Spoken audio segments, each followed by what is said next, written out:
Okay, hello, welcome to Free Association. It's 3 o'clock in London this week because of the time change that happened last weekend in the States. Still 11 o'clock in the States, but the time shifted for me for a couple of weeks until the UK changes time to summertime at the end of March. So I'm a little bit less organized than I probably would be. I'm just contemplating, really. I was contemplating um, group group dynamics, my relationship with groups. I was kind of thinking about a couple of groups that I've been a member of over the years. One of which I've been a member of for the last 5 years, and I've just withdrawn more or less completely. I've still got a relationship on Facebook with people. But in terms of face to face and Skype, which is where we've been doing the groups recently, I've decided not a good use of my time. So I've withdrawn from it after 5 years, and the friendships, the relationships that I have in the group are one thing, but they don't really translate to meeting people for coffee or whatever. So it was a very functional group with a specific purpose, if you like, even though they never actually said what the purpose of the group was. It's a bit of a contradiction. It served a particular role. It served a role of personal development in a very broad sense. It was a group with very few rules. I've spoken about this group before on here, but it's on my mind at the moment because I've just decided to withdraw, and it's a big decision for me. After spending 5 years, 3 or 4 days a week, sometimes for 6 hours. I mean, I've spent 6 hours on a Friday afternoon regularly in that group when we were meeting in coffee shops. So it's been a big part of my life for the last 5 years, and I've now got to find something to replace it, which isn't going to be easy. Uh, it might transition. I might maintain a relationship with a couple of people, but it won't be in the same way. So it won't be in a group of in a discussion group. This is a, a combination of philosophy discussion group and a group on Sundays that used to meet. It still does meet in Skype at the moment. That's more of a personal development or an encounter group. So it got me thinking about the role of rules and structure within a group. Because this group on Sunday for a while didn't have any structure, didn't have any rules. The only rule that they did have in place was you can't hit anybody, you can't physically assault anybody, but you could verbally assault people to your heart's content, just not physically. And that lasted for a while. It wasn't as successful as it could have been. Admittedly, there were one or two occasions when people launched at each other or threw punches or attempted to throw punches and were held back. So it's one of those groups that was a was quite idealistic in the way that it was set up because there weren't any rules, and it was assumed that people would form their own rules or guide it in the direction they wanted it to go, whilst at the same time being undermined by everybody else in the group. So it made it impossible to direct it to anywhere, which is one of my frustrations. One of my main frustrations was that every time I tried to move the group in a particular direction, there's either no interest at all or a little bit of interest for a couple of weeks and then it fizzled out, or people were just opposed completely to the ideas that I was bringing forward. So after 5 years, I think 5 years is enough time to give to any potential project. But it's taken me a long time. I was reviewing it regularly when I first started going to this group on Sunday, particularly. The other ones not so much. The other ones were a bit more structured, but the group on Sunday, because of the way it was put together, was very challenging for me. Very, very challenging. So I've discovered I'm not very good at being in groups. I'm definitely not very good at encounter groups. I'm better at philosophy groups than I am encounter groups. Um, I don't really know what I'm going to replace it with. So there's a bit of a gap in my Sunday afternoons now. So I don't know if there's anybody at Rev Radio that would be interested in some kind of uh, social group on a Sunday afternoon. I know there's a round table there, but I'm not sure the round table that's running is a place that I could be regularly. I could be there occasionally, but maybe not regularly. I don't know really. I'm making this up as I go along, as I quite often do. But the thoughts about group process and about group dynamics got me thinking about transactional analysis and Eric Berne. Eric Berne wrote a book called Games People Play in the 60s, which has become a bit of a classic of its type. So I hunted out a kind of discussion interview type thing with Eric Berne, talking about transactional analysis, and this one's quite short. There's two parts to it.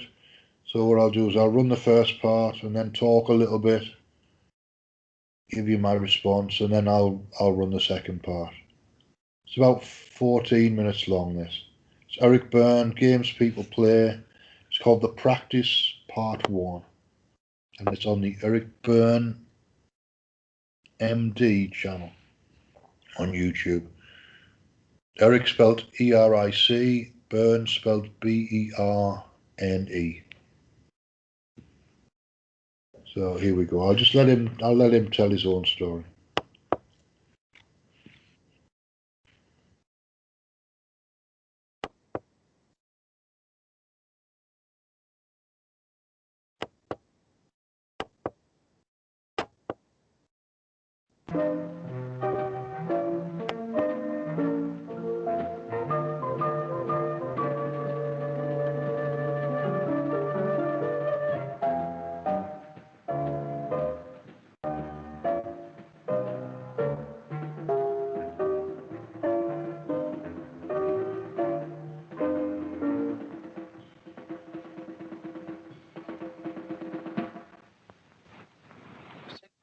In 1964, The Games People Play has become a surprise bestseller because it struck a responsive chord with its readers.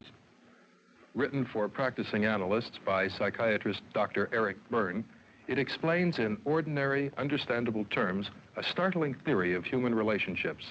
Startling because of its simplicity.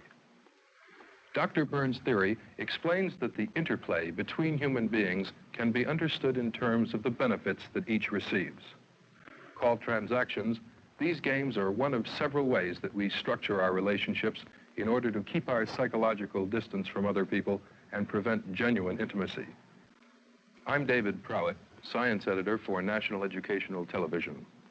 I visited Eric Berne at his home in Carmel on the California coast to discuss the applications of transactional analysis and the games people play. Transactional analysis is a system of psychology for understanding human behavior, changing human behavior, and predicting human behavior. Is a transaction the same as an interaction? In some ways, we consider interaction to be a kind of a cowardly word because you don't commit yourself to anything by saying people are interacting. It's just a kind of a description. Transaction means that people are getting something out of it. Each person is getting something out of it, which goes back to the fundamental question of all social psychology, which is, why do people talk to each other? What is the basic vocabulary that a layman needs to understand transactional analysis? Basically, it's just 5 words. All of them, one of them has, 1 or 2 have 2 syllables, but they're very everyday words. Parent, adult, child, game, and script. Recently, we've added another word which is assuming more and more importance, and that's what we call a contract, which means people should know what they're doing to each other and what their jobs are in relation to each other. Right, the parent, adult, and child are ego states. Would you explain what the other two are? Well, a game is a stereotype pattern of behavior. That is, it's something people keep doing over and over, and they may do it for years and years, every day or all day, and they don't even realize that it's a stereotype pattern. They may feel that it's sort of something they just want to do, or that it's spontaneous, but it's something that comes out the same way all the time. It's like, for instance, it may end in the person being angry or hurt or scared or feeling inadequate again and again throughout the day, and this is something which the person sets up. That's the game. Script is a lifelong plan, you might call it an unconscious life plan, which is decided in very early childhood, and if it's allowed to run its course, it will continue the way the person decided when they were 3, 4, or 5 years old, which is pretty young to make lifelong decisions, but that's the way life is. Actually, that's the way human beings are. You really feel that the entire life is predestined from a script that's set that young? Yes, unless something is done to change it. And I want to stress that because people get discouraged sometimes when I say that one's life course is determined by a decision you make inside yourself at such an early age. But the point is there are things that can be done to change that decision. One of them happens to be psychotherapy. There are other things. So it's not... it's not irrevocable at that. That's right. Does transactional analysis have to be done in group therapy then? Well, it's presented as a group method because groups are where lots of transactions take place, and it's very helpful in group therapy. What happens is that people who study it and try it out in groups generally end up using it in their individual therapy also because they see that it works pretty well, and most people use it throughout their practices after a while. How widely is it spread in this country? I think we have now 500 members in our association. It's spread widely enough so that we had to organize much against our inclinations because we don't believe in organizing things too highly. So there are about 500 members. I think we have members in about half the states of the Union. We also have a small branch in Costa Rica. We have some people in England. And recently, the most interesting development has been a branch in Hawaii, where it is being used. As we've been talking, one thing has been bothering me. You talk about ego states, this parent, child, and adult relationship. It sounds a little like a description of schizophrenia. Does it have any connection at all? No, there isn't. What happened was that many years ago, in the early 1900s, somebody began to talk about split personality and related that to schizophrenia, but that was done in a very technical sense, which most people would find it hard to understand. But the expression got around, and then people began to think split personality means something bad. Actually,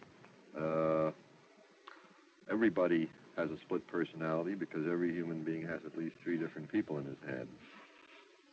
It's a question of how well they're integrated. That's right. All right, well, let's get down to cases. What's the first thing that happens when a patient walks into your office? First thing is to find out why he's there. What does he want?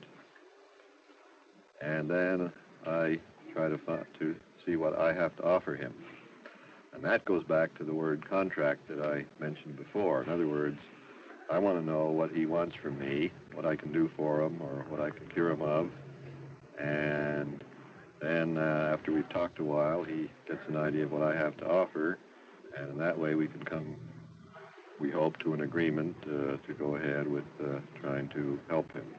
I'm still not sure that I understand the term contract. Is every relationship between adults the establishing of a contract? I would say so.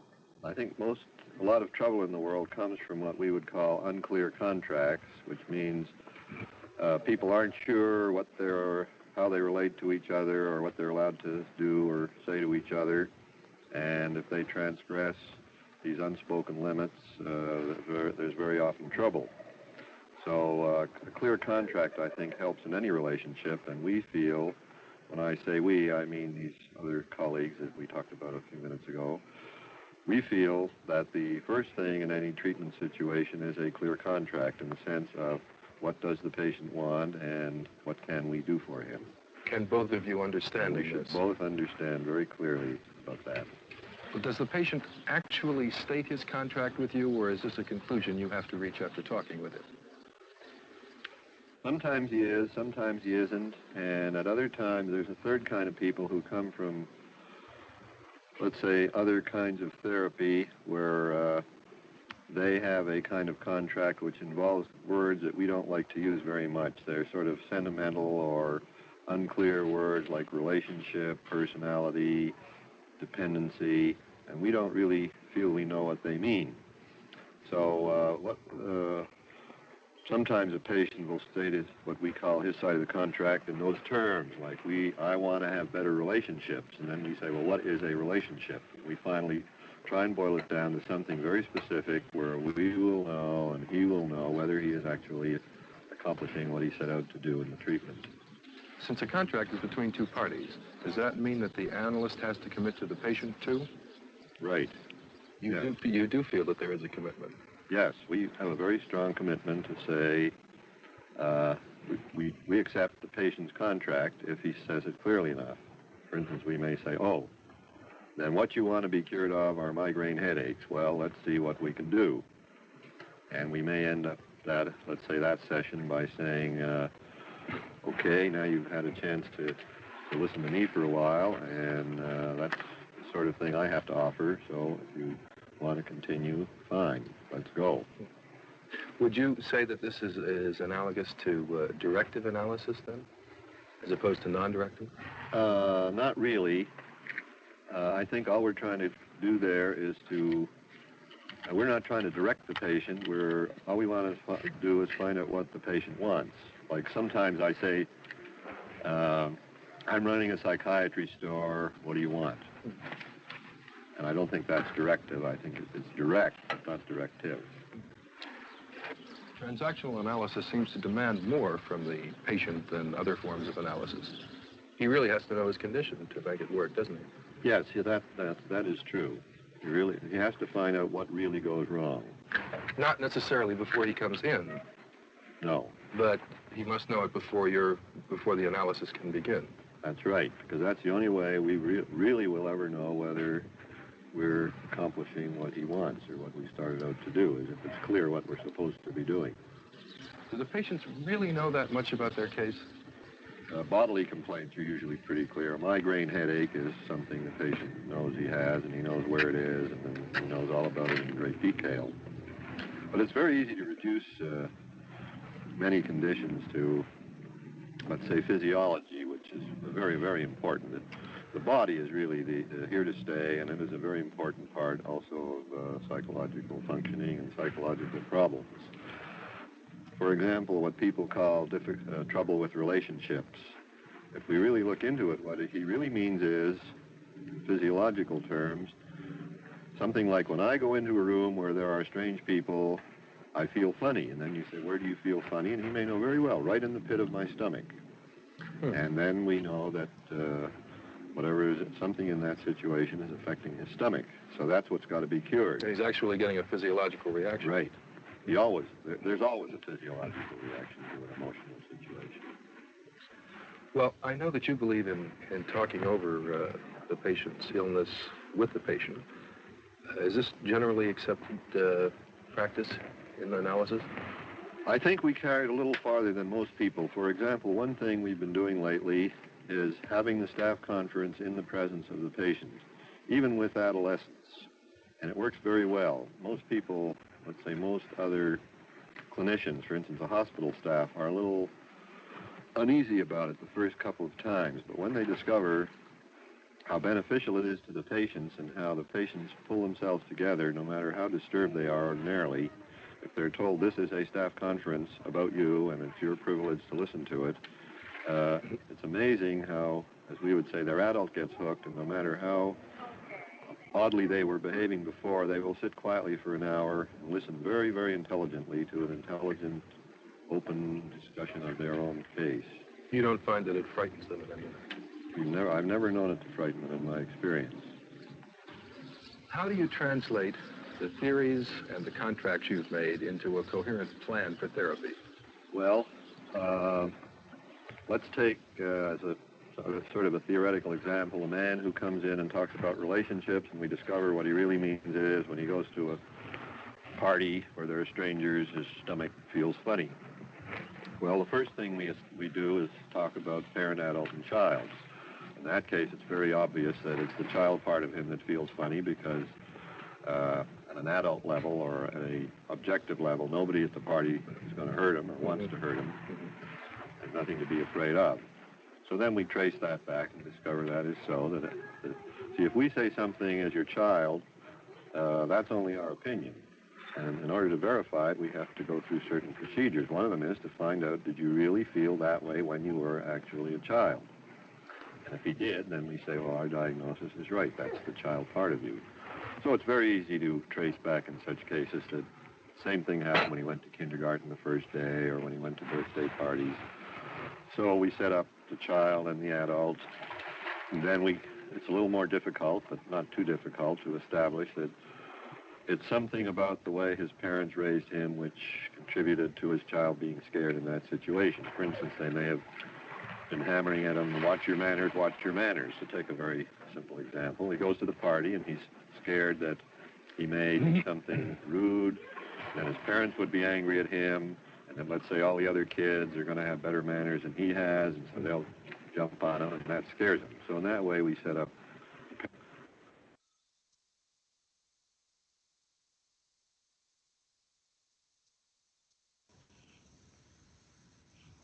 All right, there you go. That was Eric Berne talking about basic theory of transactional analysis. I've been interested in transactional analysis for quite a while. At one point, I was thinking about doing some training as a psychotherapist, and that never quite happened. It still might happen, but it's getting more and more unlikely because the training's incredibly expensive as far as I can see for what you're getting. It's a good business model for the psychotherapy school, but it's not quite such a good business model for the psychotherapists because they come out of there and there's not enough clients for psychotherapists. So the problem they have is lead generation, which is another thing that I could do potentially. I'm quite good at lead generation. That's been my job for the last 15 years nearly. So one thing I could potentially do is lead generation for psychotherapists and hypnotherapists and what have you, which I'll need to look at. I did apply for a job quite recently as a lead generation job, a job to convert people from being basic kind of inquiries about hypnosis courses. My role would have been to speak to them on a Zoom conference about what the hypnosis courses would do for them, and then convert them over into a customer somewhere down the line. So lead generation is something that I still do off and on. I go into it and I last about 18 months, and then I get frustrated and I burn out, and it's not something I can do. In home improvements, it's not something you can do forever. It's a stopgap job that's lasted me 15 years basically, which I can't complain too much about. It gives me options as well. So it's not the best job in the world. There's no status involved, but it gives me the option after 18 months or so. If I know I'm going to burn out, I'm happy to accept that I'm going to burn out, and I just let people sack me, or I walk away when they're about to sack me. And it's an easy in, easy out job, so nobody worries about it too much. I've got a relationship with two home improvement companies that I work for or have worked for over the last 15 years, and they're both quite happy to take me on again once I'm not burned out, So when it comes down to it, what they're looking for is to make money, and what I'm looking for is to get a wage and commission. So I'm looking to make money as well. So that's the agreement we have. This in the context of transactional analysis. It's a very kind of functional relationship. The company wants to generate income, generate revenue, sales. I'm all about the sales. When I do my lead generation telesales job, I'm all about the sales. I'm taking the person I'm speaking to on the phone from being somebody who's maybe got something in the back of their head they're thinking about doing to somebody who's going to do it. That's the way I look at the role, and not everybody does. And sometimes the companies don't want you to generate sales. They want you to generate leads for sales later on. So depending on how the commission structure works, sometimes it suits me and sometimes it doesn't. And that's usually what leads me to burning out. Is if they change the commission structure to something that doesn't really suit me, I'm less likely to be enthusiastic and I'm more likely to be wanting to do something else for me. So that's kind of how that relationship works. But it's been on and off for about 15 years. I suspect my relationship with the philosophy group and with the group on Sunday will be a similar sort of relationship. It'll be me pulling away, doing something else, and then maybe going back in a couple of years or 3 years' time, depending on what I've been doing. Uh, so that tells you something about me. Tells me something about me is I'm not all that interested in being in one place for my entire life. I like to shift around a bit. My consciousness moves. The way I think moves around. It changes. It changes. It stays steady for a lot of the time, but parts of the way I think change. And when a certain part of the way I think changes, it affects my relationship with, in this case, a philosophy group, or with a relationship with my employer. Sometimes, sometimes my relationship's really, really good. Sometimes it reverses, and we're on the opposite ends of the spectrum. And that's just the way I am. I have a tendency to reverse and then reverse back and get back into a good relationship again. Uh, I'm not sure exactly why that is. Maybe transactional analysis would have told me why that is. I don't know. But I've got another 15 minutes of Eric Berne, 14 minutes of Eric Berne. So I'm going to play that now, I think, and then we'll talk about that as well. It'll spark me off with something, no doubt. So this is part two. Follows on from the previous video. An adult child first. Then the next step would be to talk about some of the transactions with other people, because those people who go to parties feeling frightened are somehow going to get themselves scared. If nobody goes out of their way to scare them, they'll set something up. They have to, as we would say, they have to collect a scared stand. Mm-hmm. So we find out by taking some examples, how does he go about having somebody scare him? And that's what we would call the transactions he goes through. And then if you add them all together, you have essentially a game. This case might be called Kick Me, in which he comes on so strongly, scared, as though saying, please don't kick me, that it's almost as though he were wearing a sweatshirt, and so we speak of sweatshirts. So a sweatshirt says, please don't kick me. Well, I think it would be interesting for somebody to actually put on a sweatshirt saying, please don't kick me, and go to a party and see what would happen. I think it's very obvious what would happen.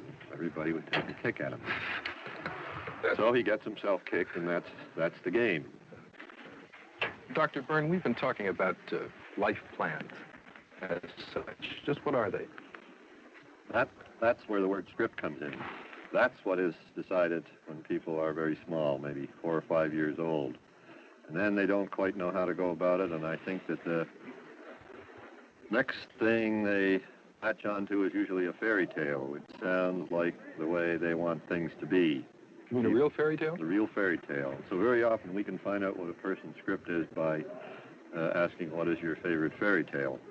And so as we walk around, they're looking at people. There are innumerable Prince Charming, Cinderella, Sleeping Beauties, Rapunzels, and youngest of three sons who's going to be smarter than the other two, and like that.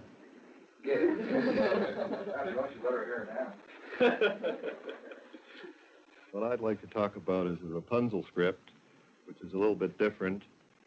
The case in question is a woman who got married and thought this guy's a loser, and someday the real prince will come along. She had been adopted by her grandmother when she was young, and her grandmother broke up the marriage and then made trouble when the boyfriend came along who was supposed to be the real prince. And the result was that the girl began to have diarrhea, and she came to the therapist, and the therapist had a lot of trouble with her because she obviously didn't want to give up her symptom. However, what I want to talk about is the Rapunzel script in general. The story of Rapunzel is that she's taken away by a witch at birth and put in a tower without any door, and then she has to lower her hair for the witch to climb up into the tower. And then one day a prince comes by and he sees what's happening, so he says, gee, pretty good, so I'll try it. So Rapunzel lets the prince climb up using her hair as a ladder. And as the fairy tale in Grimm says, she consented to have him for her husband. And so he would climb up there, and she said, why don't you bring a little bit of thread with you every time you come, and pretty soon we'll have a ladder. So she collects a lot of thread, and then one day she says to grandmother, the witch rather, pardon me, gee, you sure are lighter than the prince that climbs up my hair every day. And the witch says, prince? What prince? And then the trouble begins, and Rapunzel gets banished, and then the witch cuts her hair off, and Prince climbs up the hair as usual, but when he gets up there, the witch is there, and she puts his eyes out and sends him out into the wilderness, and he wanders, and pretty soon, being a few years later, he hears a familiar voice, and it's Rapunzel, and his sight comes back, and they live happily ever after. Now, at first sight, in the case that I mentioned, it looks as though the husband is not a prince, he's a loser, and the later boyfriend is the real prince. But if we think over the real script of Rapunzel, what's going on is that Rapunzel is really getting tired of the prince. So as soon as she gets tired of him, she says that to grandmother, to the witch rather, and the witch, of course, knows it all along. She's not that stupid, but that's the signal. So she says, essentially, I'll get rid of him for you. So she sends Rapunzel out into the wilderness and takes care of the prince. Now, while listening to this case history in some detail, I was certain that this girl really wanted to end up back with her grandmother, and that's why she was hanging on to her symptom. And that's what Rapunzel really wanted. She wanted to get rid of the prince so she and grandmother could start all over again and con another prince. Then if we look at the prince's script, he's a loser because any winner who found a girl with long blonde hair that she lowers out of a tower and he climbs up and he loves her is going to get her out of there real fast, and if he can't get her out of there, he's going to give her a few hints like, better not tell the witch. And Rapunzel couldn't have been that stupid anyway that she didn't know what she was saying. So the prince's script evidently is that he's a loser and he wants to get into trouble, and so he arranges so he gets his eyes put out. So you have to be very careful in talking about patient scripts that you don't assume that princes are winners, because in the actual fairy tales they don't turn out to be very bright. So the moral is, when you think you know the patient's script, that is the patient's unconscious life plan, you have to be very careful that you don't make a mistake by being too naive. Does anybody have any? How come Rapunzel had to go with all the princes? Well, the main thing Rapunzel wanted to do was stay with grandmother and have a little fun in between, so she would pick up an occasional prince, like she would let her hair grow again, I think, and run through the whole thing over again. But always she has to have grandmother, because grandmother's her real protection from man.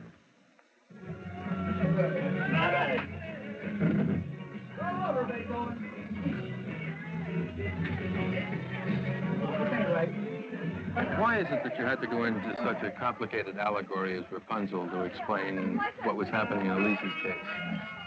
What we're trying to do is predict the whole life course of a person, which can't be too simple.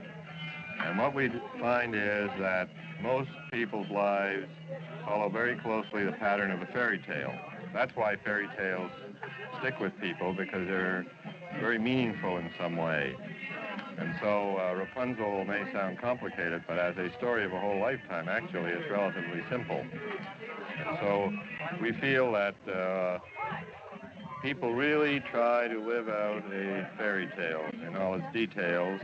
The only difficulty is if the fairy tale ends where they get married and live happily ever after, and our problem is, okay, what happens after they get married? Which is not always that they're happy. Do you feel this helps you to understand it better and to communicate it to your colleagues? That's right. And also the patients seem to understand that very well. They can see, for example, the Rapunzel case that I presented, it was not the therapist's idea that this is Rapunzel. The patient said, gee whiz, this is Rapunzel. Really? As though she could see that that's what she'd been doing all her life, and then she knew the rest of the fairy tale, and her reaction was, that's probably what I'm going to do, just what Rapunzel did. I'm going to end up in some kind of a wilderness, and my best boyfriend is going to end up in trouble, and it's all due to the old witch, who in this case was grandmother. So it's the patient, actually, who tells us, just as in all these things. For instance, the question of permission not to follow the script. The script is an injunction from mother or father at a very early age.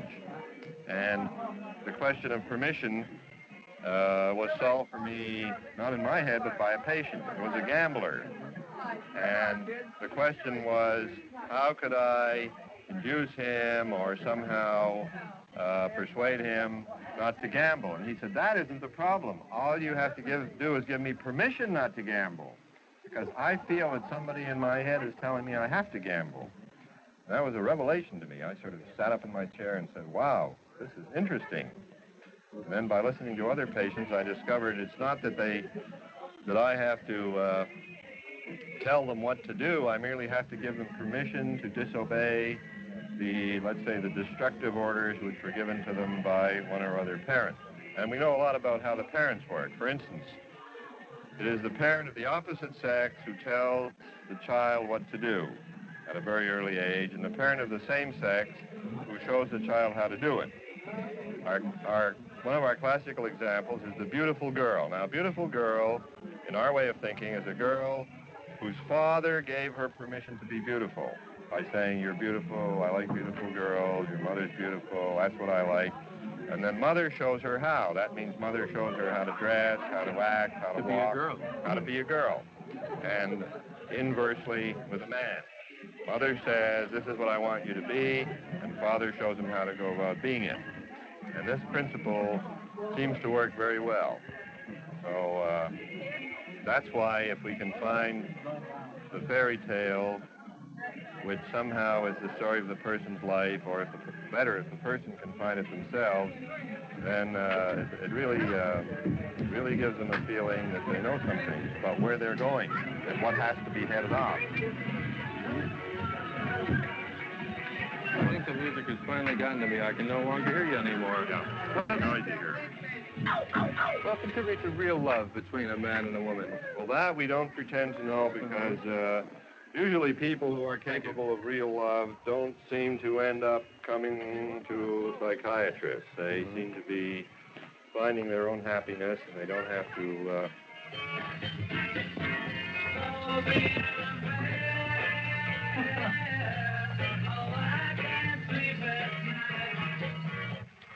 Well, Dr. Berne, where do you expect transactional analysis to go?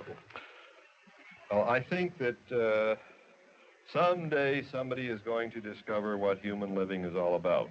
For example, my feeling is that Freud set the foundation. I think that we have built something on the foundation. Sometime in the future, somebody will build, let's say, a third story on what we have done. And I think the answer is in scripts. That is, the the plan for a lifelong career which each person acquires at a very early age, maybe 4 or 5 years old. It may not be too specific in grown-up terms, but in general, it's like, I will be a success, or I will be a failure, or I'm going to end up killing myself, I'm going to end up killing somebody.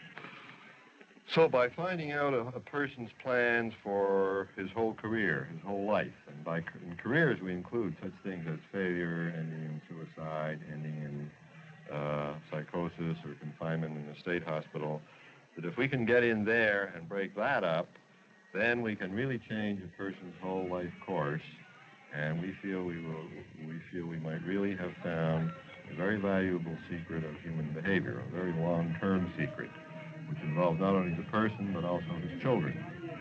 If we can break that up, we're extending the treatment into future generations, which, of course, every psychiatrist would like to do. If we can find a way to counteract the instructions people receive as very young children as to how they go the rest of their lives, then we will really have something very valuable.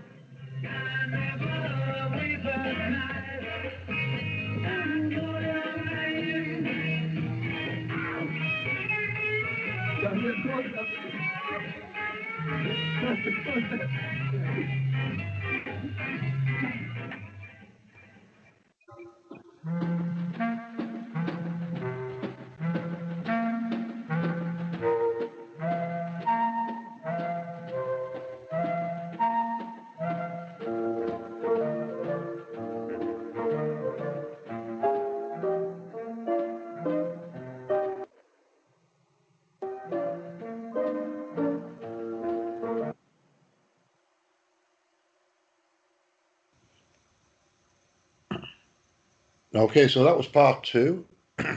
There isn't a there isn't a part 3, as far as I can tell.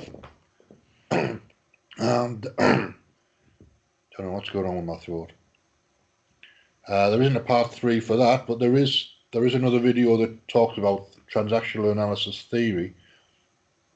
I think it's interesting to hear directly from Eric Berne about what it is that he meant, and his emphasis is on breaking scripts that have been implanted in children by their parents that produce abusive relationships or whatever it is later on.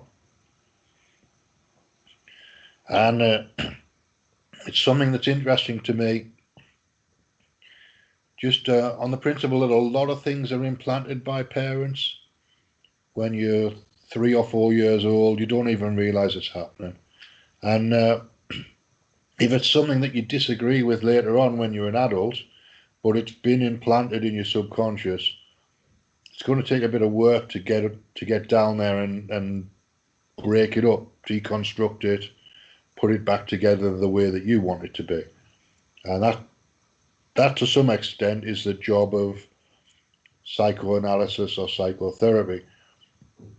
But you can do some of it yourself. It is possible to do a certain amount of this stuff by thinking about the way you behaved as a child and the way you behave as an adult, and where the commonalities are, where the differences are, and your attitudes when you were a child are mostly those of your parents or people who you see as authority figures. And I certainly internalized a lot of things from my teachers when I was 5 years old. When I first started school, I internalized a lot, and I think everybody does, from their first couple of teachers, the first 2 or 3 years at school, and from the priest. I was brought up Catholic, so the Catholic Church has a lot of input on where my life was when I was younger. It's not so much now, because I've deconstructed it.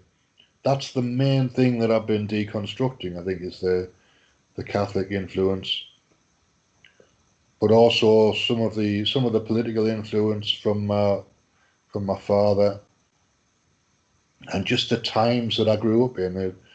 When I was growing up was the 1970s, and in Britain the 1970s was not a stable time. Uh, there were strikes, there was an oil crisis, there was entering the European Union or the European Economic Community as it was at the time. So I'd literally just learned pounds and ounces, and then we converted to kilograms and grams.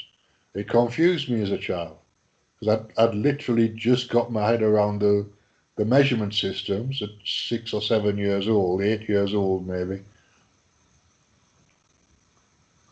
and then they changed.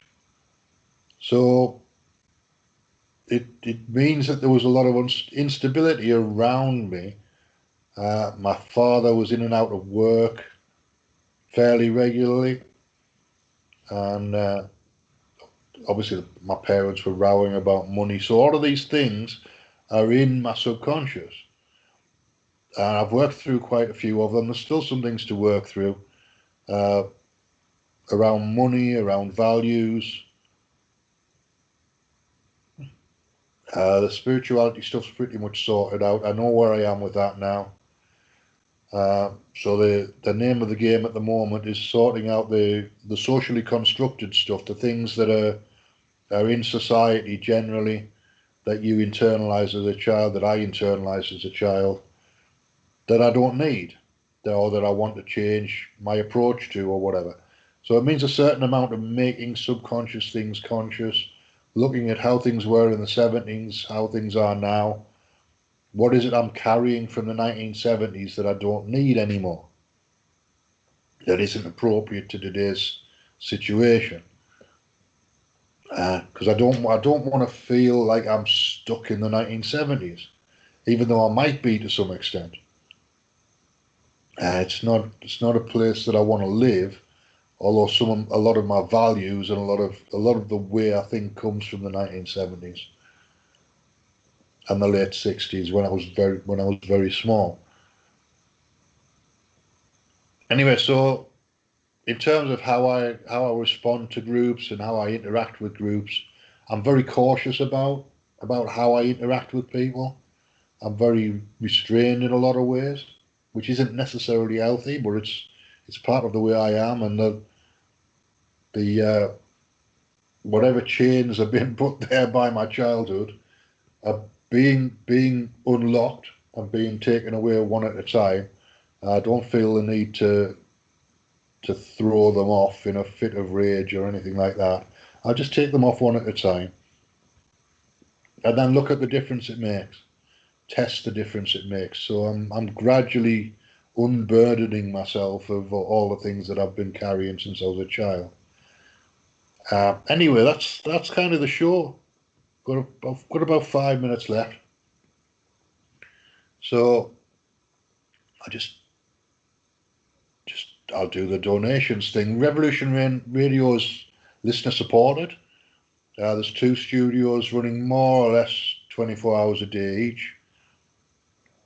There's a lot of good shows on Rev Radio, but we do need money to keep it running. So if you go to revolution.radio or freedomslips.com, on there you'll find a Patreon button.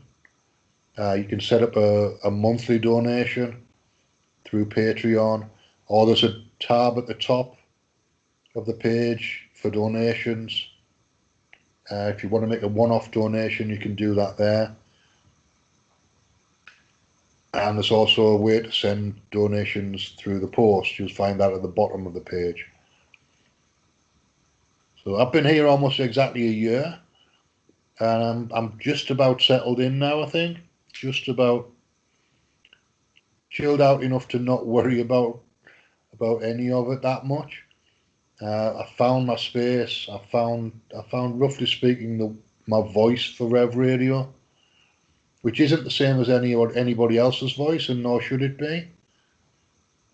We all have different things to say and different ways to say it.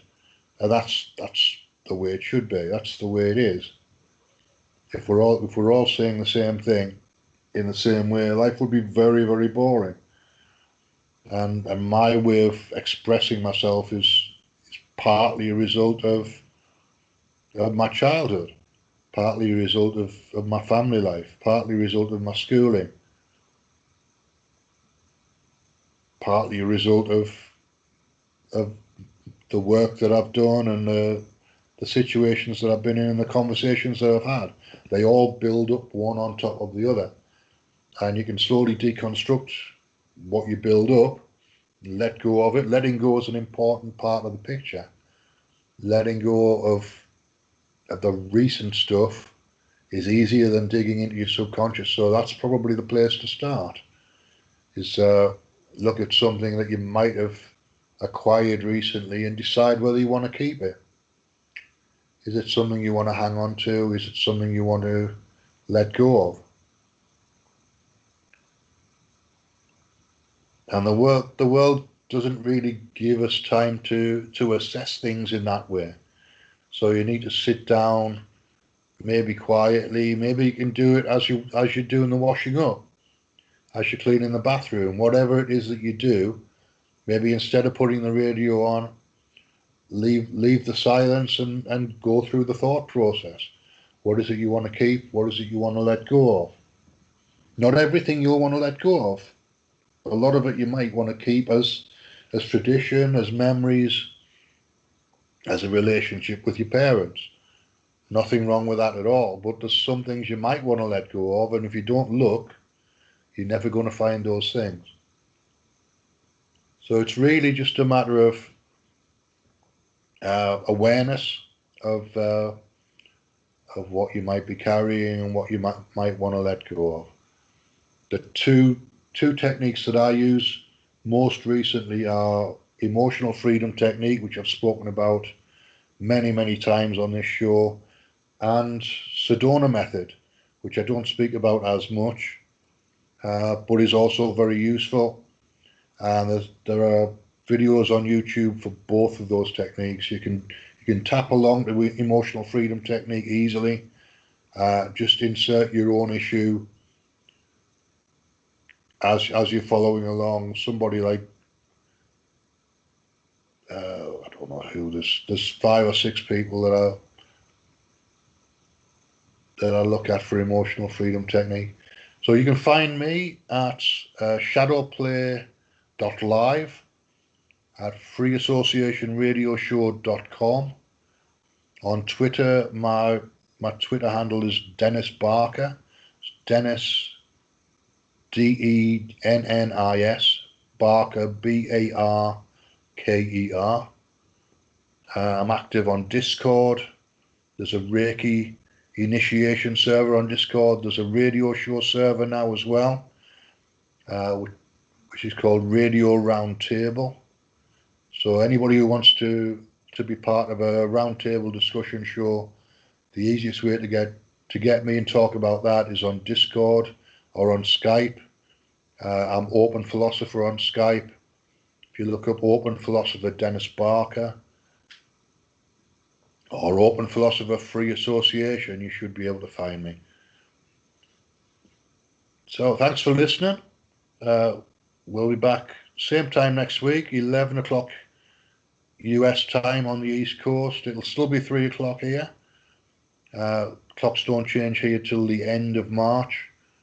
I'm quite looking forward to British summertime, because that's when I really start to come alive again. It's the time change makes a big difference. For whatever reason, psychologically, it makes a big difference for me. But thanks for listening. I'm going to jump off and let the break should come in about 30 seconds, I would imagine. So I'll see you next week.